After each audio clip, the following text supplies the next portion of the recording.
Once upon a time, there was a little girl who lived with her mother at the edge of a wood. Her grandmother, who loved her dearly, had made for her a beautiful red velvet cloak with a hood. The little girl loved this dress so much that she wore it every day wherever she went. The hood covered her head. The cloak kept her warm and cozy with just her little face showing, and everyone got so used to seeing her wearing it that she came to be known as Little Red Riding Hood. One day her mother said to her, "Darling child, your grandmother is not well, so I have baked a cake for her, and here is a bottle of wine too. Would you be a good little girl and take these across to her cottage in the forest? She is all alone and will be glad of your company." Oh, Mother, of course I would love to go to Grandma. Poor dear, I didn't even know she was sick. I will pick some flowers too for her on the way. Now see to it, Red Riding Hood, that you don't stray off the path. And of course, no talking to strangers. Will you remember that? Yes, Mother, I will remember everything you said. Give me the basket and I'll be on my way. I promise to be very, very careful. So the mother wrapped the cake in a cloth and put the bottle of wine carefully beside it in a basket and gave it to Little Red Riding Hood. She was soon skipping along the path to the forest. She sang a little tune to herself, and it was such a bright, warm day that she burst into a song with sheer happiness.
Singing with me?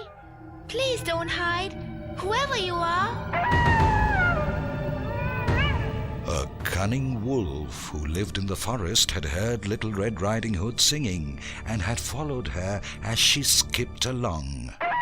He now appeared from behind a tree, and as Little Red Riding Hood had never seen a wolf before, she was a little taken aback to see such a fierce-looking animal. Good morning, little girl. What a pretty red hood you're wearing, to be sure. And that was a nice song you were singing. The child was so relieved to hear him talk in such a friendly voice about her precious hood that she quite forgot her mother's advice about not talking to strangers. Besides, she had been taught never to be rude. So she replied, Yes, isn't my riding hood nice? My grandmother made it for me for my birthday. Everyone calls me Red Riding Hood since then. In fact, I am on my way to visit her as she is ill, and this tasty cake that my mother made will make her feel much better. See, here it is. How delicious it looks. And what a tasty morsel you would make, you tender little pink-faced creature. How nice for your granny. And where does your poor dear grandmother live, Little Red Riding Hood? Why, she lives in the cottage beside the 3 oak trees in the middle of the forest. Aha! Ha! I see. Well, I'll be off then. Oh, how I would like to eat her up this very minute. But wait, if I am clever enough, I shall be able to have both her and her grandmother for my lunch today.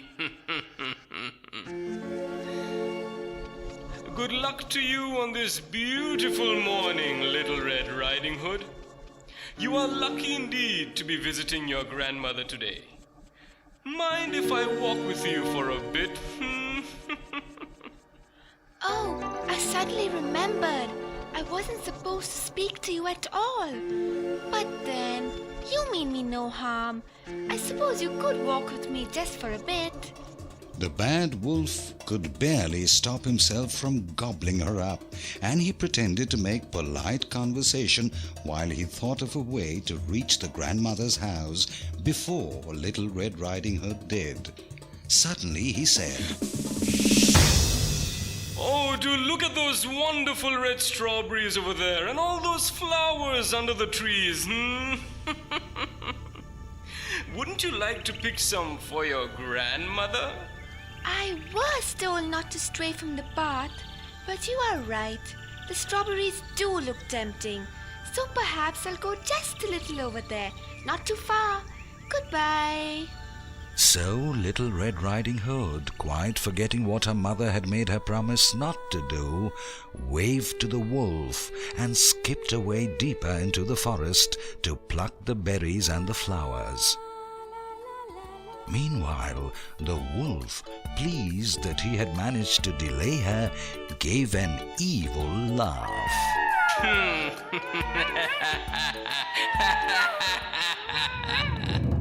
With a triumphant leap, for by now he was perfectly ravenous, he took off for Granny's cottage and was soon knocking on her door.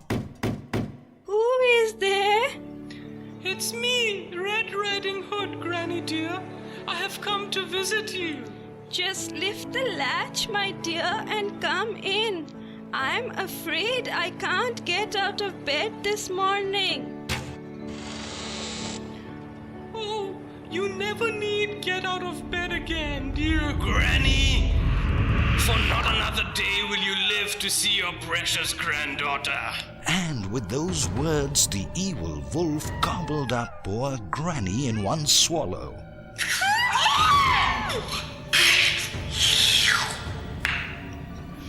Well, not so tasty after all. Now to wait for the delicious part. Hurry, hurry, open the chest, find another nightgown, and another nightcap. Wear them both, and get into bed. No, wait, pull the curtains. We need darkness. Now get into bed, pull up the sheets, and wait. Just in time too. Granny dear, it's me. Come to visit you. While the wolf had been busy getting into poor Granny's bed and covering his big face up with her nightcap, the little girl had been enjoying plucking the berries and flowers. Now she had reached the cottage and had absolutely no idea of the danger she was in. Who's there? Oh, Granny, don't you recognize my voice? Who else could it be except your beloved Red Riding Hood? Let yourself in, my dear. I am too ill to get up today. Oh, Granny, why are you lying with the curtains drawn? It is a beautiful morning. Come, let me give you a kiss and then I will help you to sit up. As Red Riding Hood entered, she felt strangely frightened. She did not know why. She looked at the bed. How strange! Granny never looked so fat in her life. As she bent down to give her a kiss, she suddenly drew back a step. Something was so different about Granny today. Why, Grandmother, what big ears you have. All the better to hear you with, my dear. Why, Granny, what big eyes you have. All the better to see you with, my dear. And Granny, what big hands you have. By now, the wolf was getting a little impatient and cross. Why, all the better to hold you with, my dear. Oh, Granny, Granny, what big teeth you have. All the better to eat you with, my dear. With these terrible words, the wolf threw the sheets aside and leapt off the bed and caught hold of Red Riding Hood in his great paws and was just about to eat her up. But, hearing her scream, a big burly woodcutter who had been passing by rushed into the cottage. Seeing the wolf, he took 2 long strides into the room and rescued Red Riding Hood from the wolf's clasp. Why, you old rogue! So here you are up to your tricks again, trying to eat up innocent children, huh? Well, I've got you at last. Thank God I was in time. The woodcutter, with one blow of his axe, struck the wolf dead. Then he noticed how fat the wolf's stomach looked. Oh, Granny, Granny, where are you? So that's where she is. Don't worry, my darling child.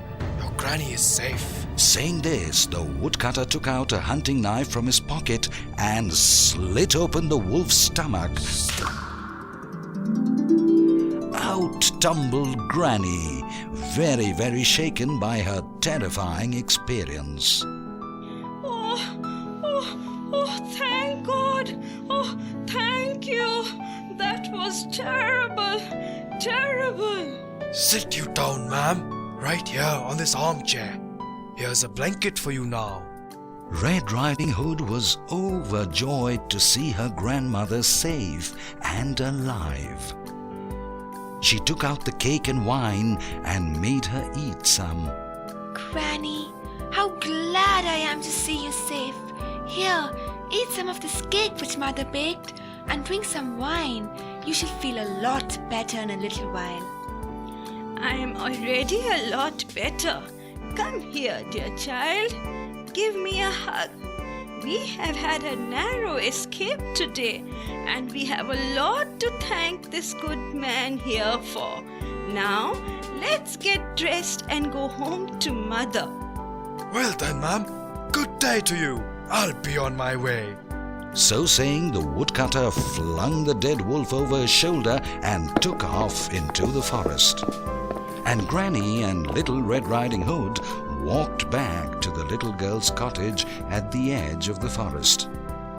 But you can be rest assured that she never strayed from her path or talked to a stranger again.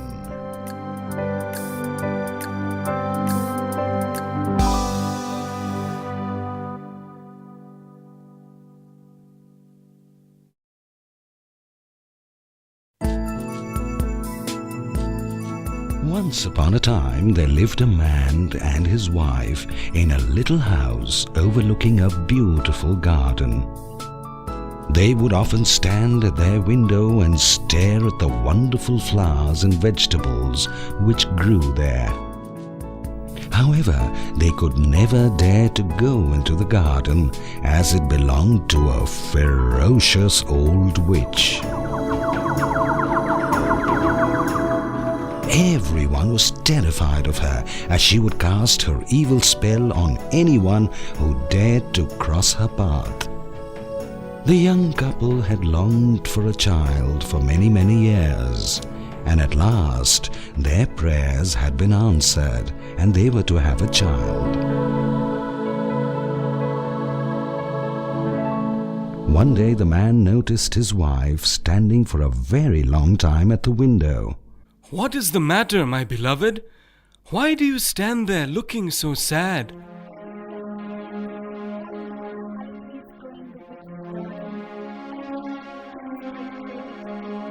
Come and eat what there is for dinner tonight, and I promise to get you some salad from the market tomorrow.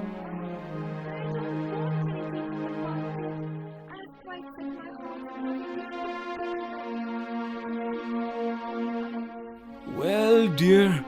You know it is impossible to get any of those. Did you not hear the wicked old witch howling and stamping about yesterday?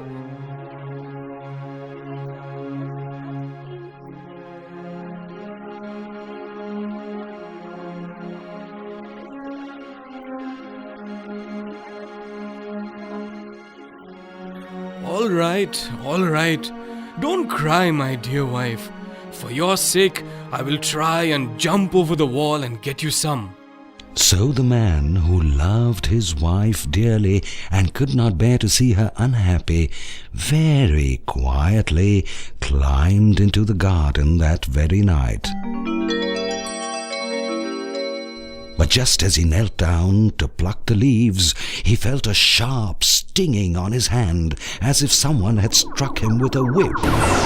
He looked up and saw the terrible witch towering above him and shrieking.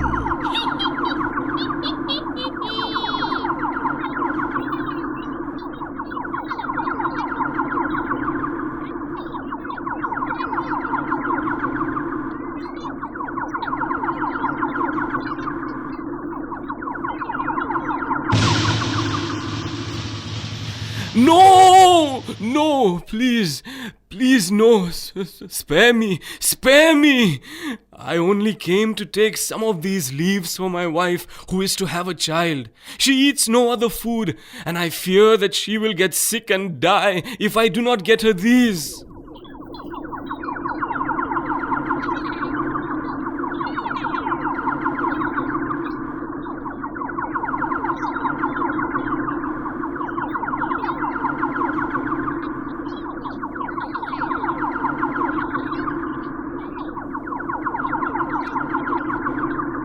Why, yes, that is what I said. My wife is to have a child very soon.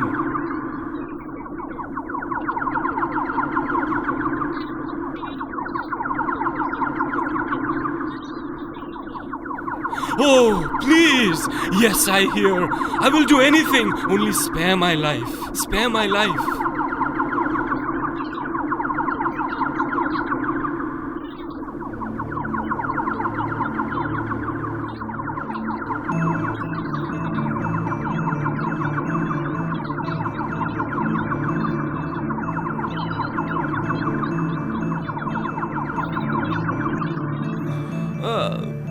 Give you my child? But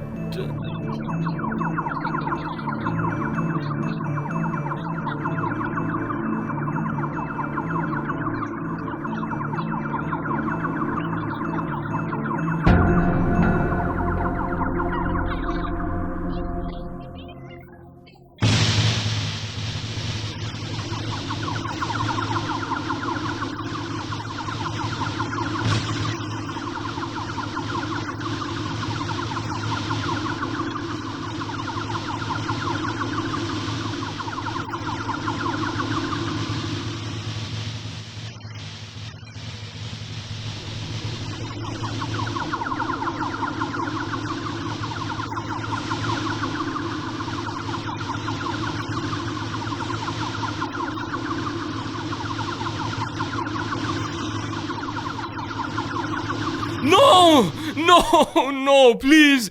I shall do what you say. I will give you my firstborn child on the day that it is born. Only let me go back to my wife.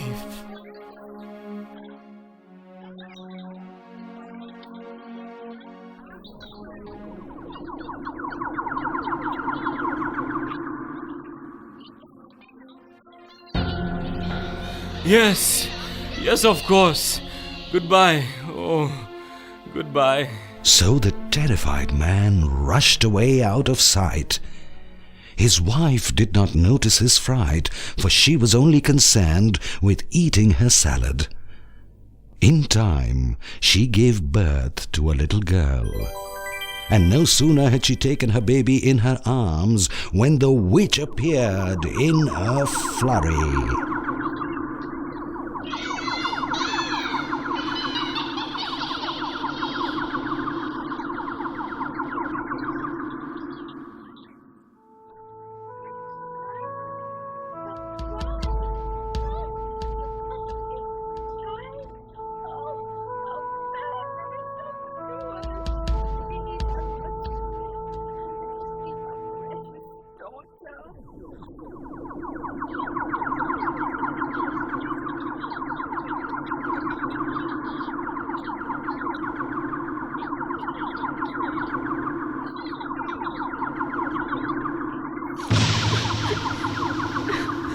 So the poor woman, crying woefully, handed over her child to the witch.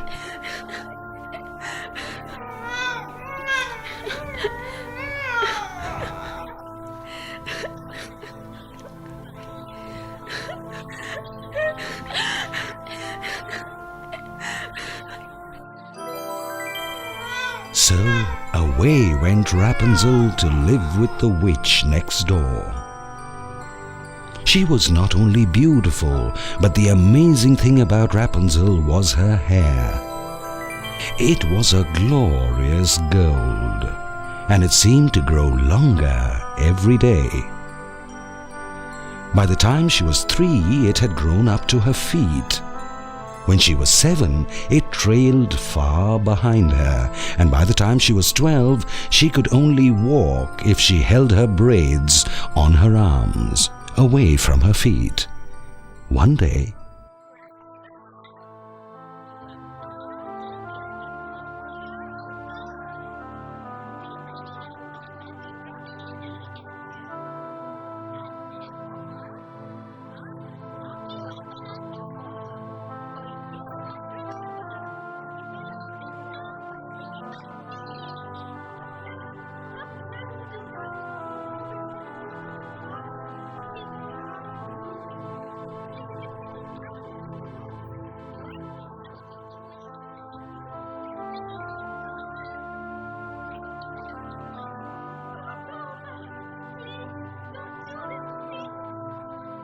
but the witch locked her up in a tower which had neither stairs nor doors, and the only way into it was through a little window high up on the wall. When the witch wanted to visit her, she would call up,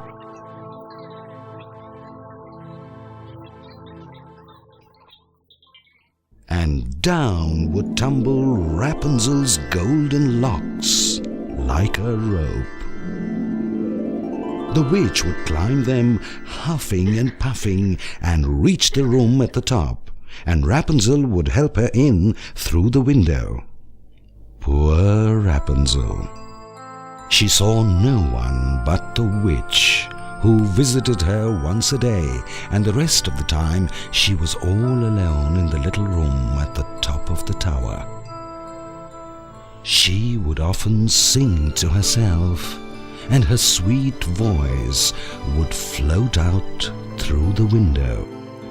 All alone in my tower, I live night and day. The blue sky above me, the light of the sun, these keep my sorrow away. I thank thee, sweet birds, for the songs that you sing, the trees that whisper to me. But when the moon shines and I see a star falling, how sad and lonely I feel. For all I have is a song to sing. Oh birds, can you lend me your wings? I would fly away to a distant land where someone would love me. All alone in my tower, where do I go from here? Is there no one to whom I am dear?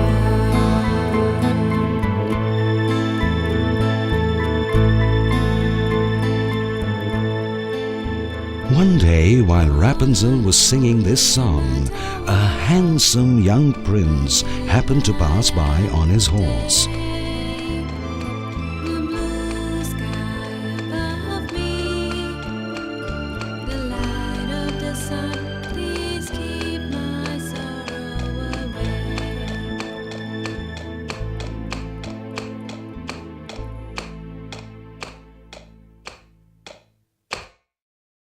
Upon hearing this lovely voice, he stood spellbound. And then he looked up and saw the beautiful Rapunzel standing at the window. Oh, he fell in love with her at once and desperately looked for a way to climb up to the tower, but he could not find any door.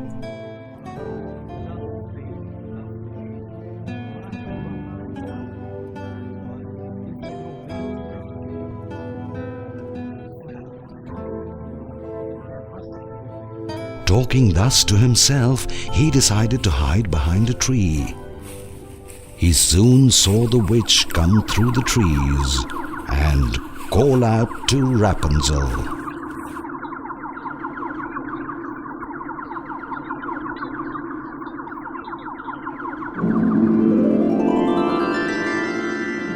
The prince could not believe his eyes when he saw Rapunzel's glorious golden hair come cascading down. And he was even more astounded when he saw the old witch climbing up to the tower using Rapunzel's hair like a ladder. I would not have believed it in 1,000 years. I must rescue this poor girl. So the next evening the young prince returned and, standing below the window, cried out,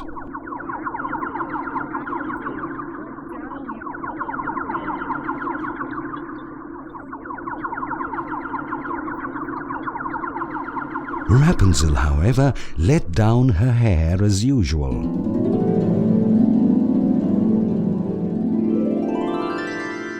And in no time at all, she saw a face appear at the window.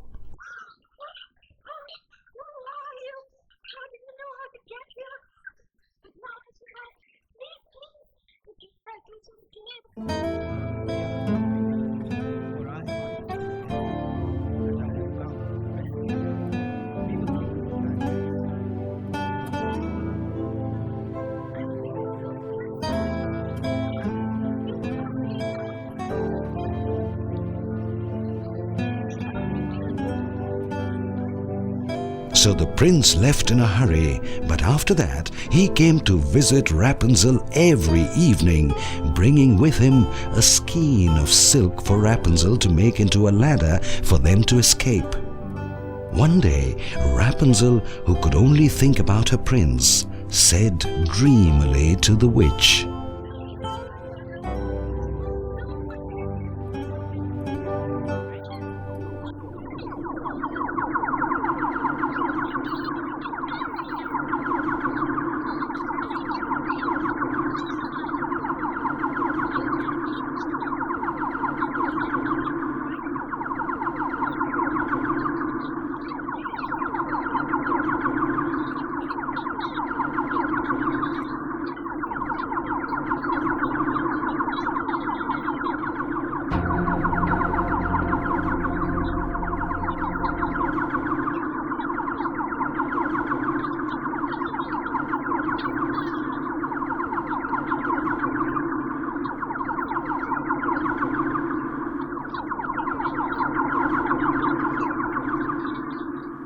Very soon the prince returned and called softly. Rapunzel, Rapunzel, let down your hair. The golden braids dropped down. He climbed up, but when he reached the window, The witch. She must be afraid, my love. And as for you, you do not deserve to live. You will die this minute.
saying that, she tugged so hard and so fiercely at the rope of hair that the prince was holding that she quite lost her balance and flew out of the tower.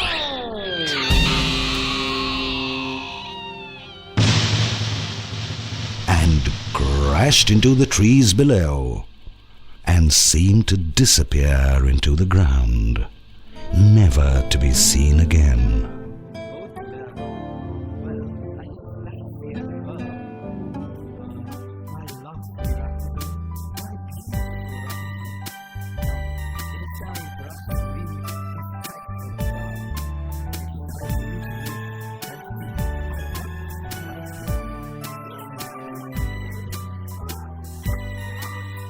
And so the prince and Rapunzel used the silken ladder to climb down.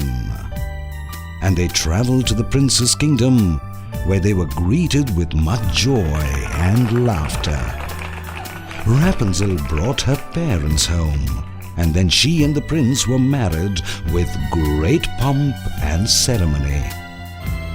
Her hair grew long and lovely again, and everybody was happy and contented.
Are those shoes for sale?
Stitch and hammer, you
Once there was a mother pig who lived with her 3 sons in an old farmhouse. The youngest pig's name was Curly because he had such a curly little tail. Curly was a dirty pig who was always rolling about in the mud, much to the despair of his mother. Curly, what a naughty little pig you are! Didn't I just give you a bath? How clean and pink you looked a little while ago! And there you go into that mud again! Whatever am I to do with you?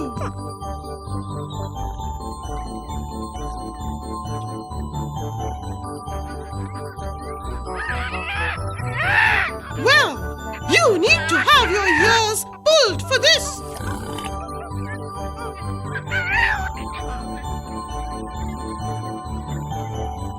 And so this carried on day after day. The second little pig was called Tusker. This little pig was always pushing the other pigs away from their food so that he could eat the best bits. So of course there was always a hullabaloo at mealtimes. See?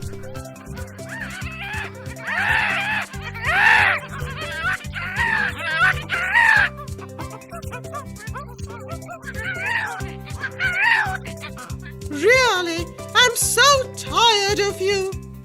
Porky! Porky! Come and sort out your brothers!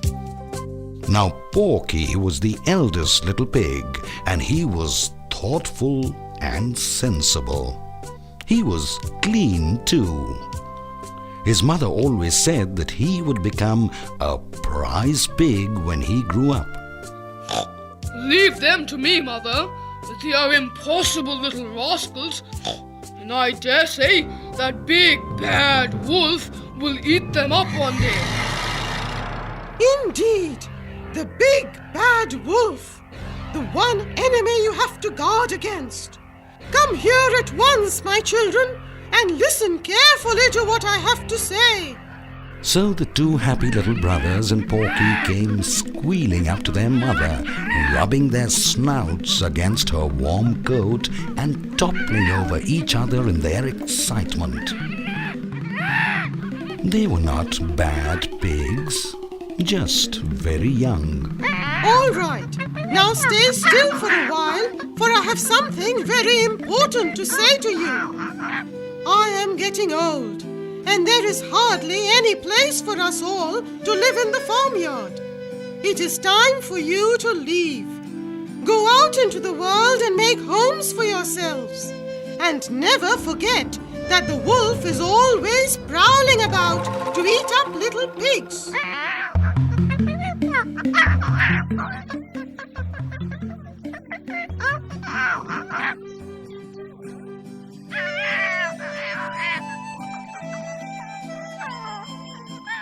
Well, it's obvious that you both would like to look very pretty, all roasted up on someone's table, nice and juicy and very dead.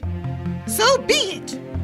And Porky, since you're the only one who listens to me, you should leave at once. At least let one of my children survive. Yes, Mother. I'm off to find my fortune. Wish me luck.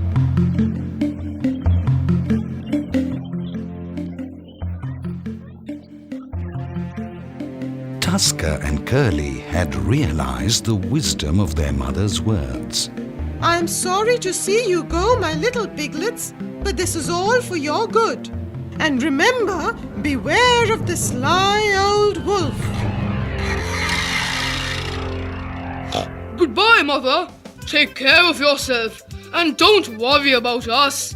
Try to stay away from trouble, little children. Goodbye. So the 3 little pigs set off, each to seek his fortune on his own.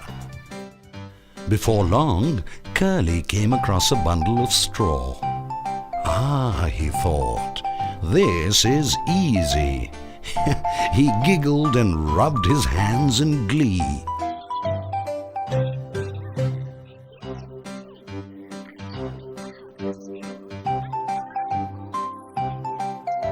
So he set about building his house of straw, feeling very pleased with himself indeed.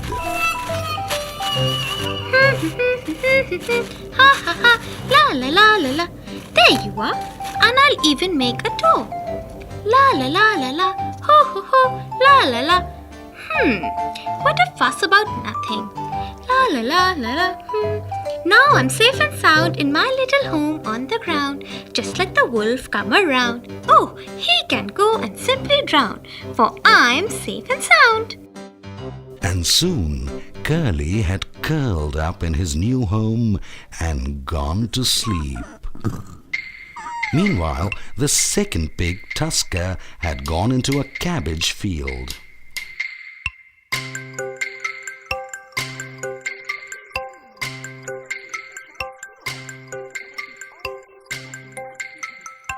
Nearby, he found a huge bundle of sticks. He was delighted.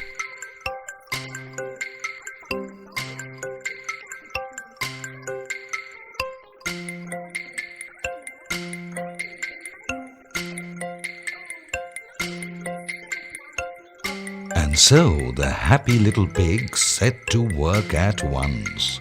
He picked up the sticks and piled them up.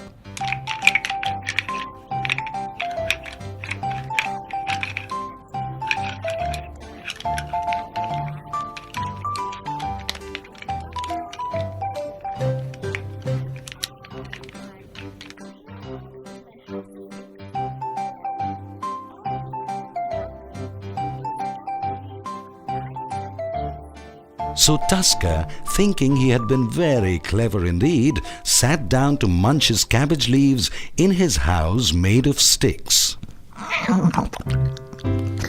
Now, the clever pig Porky was still walking along, looking for something which would be suitable for building a house.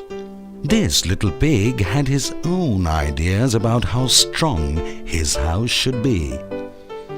No straw or sticks would do for him. He soon came upon some men working in a brickyard. As they piled the cart with newly baked bricks and carried them away, he saw some chipped bricks lying in a corner. Ah, these men have no use for these broken bricks. I will take the best ones and build myself a house with them. So Porky picked out the best ones and soon had built himself a nice, strong, solid house, just right for a prize pig. That should do it. I quite like my new house of bricks. That cunning wolf certainly can't get in here. Well, the little pigs had built themselves home just in time. No sooner had little Curly laid down to enjoy his nap when the hungry wolf came prowling around looking for a nice juicy dinner. He sniffed the air and got a whiff of delicious pig meat. He swished his large bushy tail in anticipation and stood outside Curly's house and said, I suppose this is where the poor little rascal is. Let's see now. I'd better be polite. Little pig, let me come in.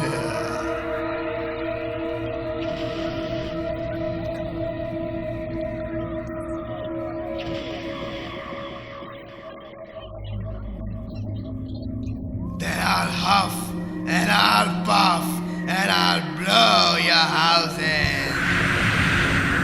So the wolf huffed and he puffed, and soon the little bits of straw had all blown away, and Curly, the little pig, was running as fast as possible to his brother Tusker's house of sticks.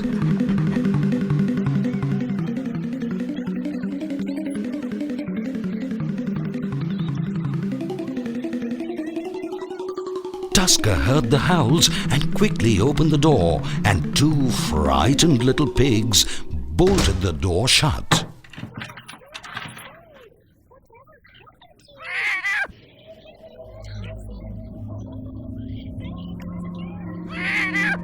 Little pigs, let me come in.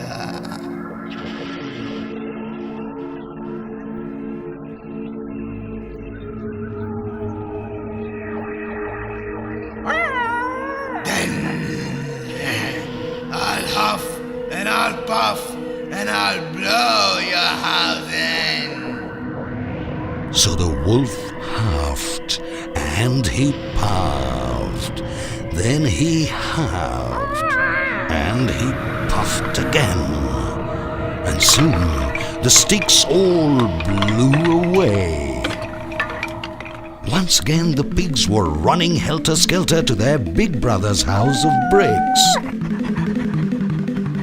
So, these foolish pigs think they can run away, do they? Well, I'll soon have a very large dinner indeed. 3 pigs in one day.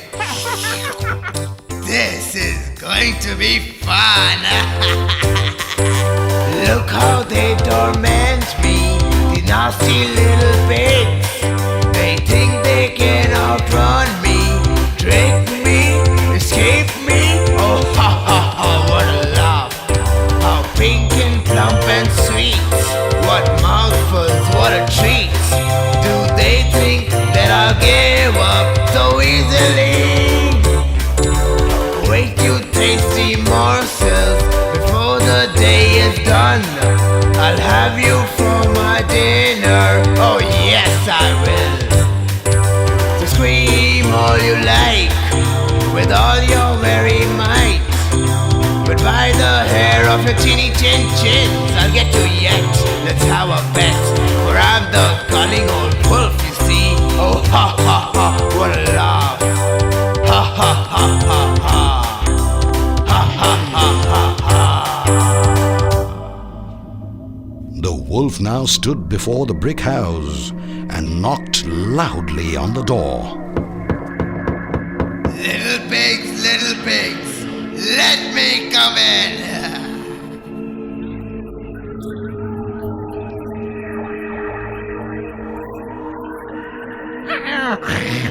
They never learn, do they? Then I'll huff and I'll puff and I'll blow your house in.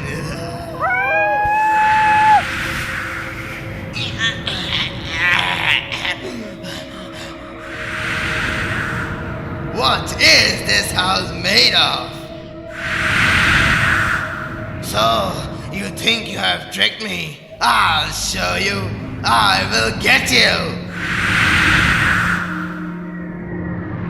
But the wolf just could not blow the house away. He had to slink away, spitting and snarling in defeat. Curly and Tusker giggled and laughed.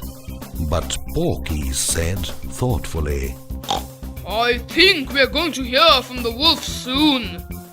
The angry wolf had slunk away, but only to think of another plan to catch the pigs. The next morning, there was another knock on the door. Who's there? It's old Nelly, my dears. There's a tree full of ripe apples over on the hill nearby, but I need help to pluck them. Will you come and help me? Shh! It's the wolf, of course. Of course, dear Nelly. Come and pick us up as soon as you smell the bread baking in the oven tomorrow morning. Well, if this doesn't work, there's nothing for it but to climb down the chimney. They think they can outwit me. I shall be at the apple tree before that scoundrel has a chance to pluck an apple. The next morning, Porky told his brothers to bake the bread, while he went to the tree to pluck the apples long before the wolf came along. But the wolf had been clever this time, and no sooner had the pig climbed onto the highest branch when he saw the wolf standing below. The apples look rather juicy, don't they, little pig? Do come down with your basket, and I'll help you carry it home. Oh, but you must taste one to see how sweet they are before I come down, dear Nelly. And so the little pig threw some of the apples with all his might far away into the distance. The wolf ran after it greedily, for by now he was utterly famished. And the sprightly pig, meanwhile, climbed down from the tree as fast as he could and ran home, closed and bolted the door. He knew what the wolf was going to do next, so he and his brothers filled up an enormous cooking pot with water and set it to boil on the fire under the chimney. The wolf by now had come panting and huffing and howling behind the pig. I'm going to eat you three up this very minute. Just you wait. And without a second thought, he had climbed into the chimney. But as he came sliding down, the three little pigs were waiting. They removed the lid from the cooking pot. And the wolf fell straight into the boiling water. And that was the end of the big bad wolf.